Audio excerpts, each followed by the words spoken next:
Praise the Lord. அவரை தியானிக்கிறதான இனிதான பகுதியிலே உங்களை சந்திப்பது மிகவும் சந்தோஷம்.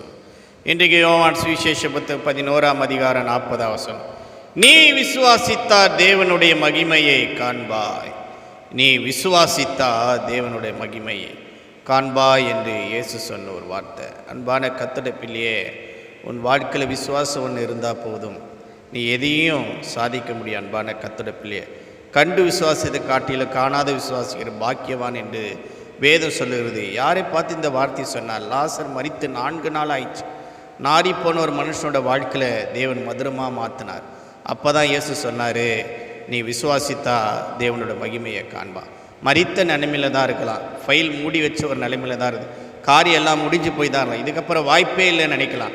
ஆனால் நீ விசுவாசித்தா அந்த காரியத்தில் தேவனுடைய மகிமையை காண்பா. அன்பான கர்த்தர், தேவனை முழு மனதோட விசுவாசி, உன்னையும் குடும்பத்தை கர்த்தர் ஆசீர்வதிப்பார். ஆமென்.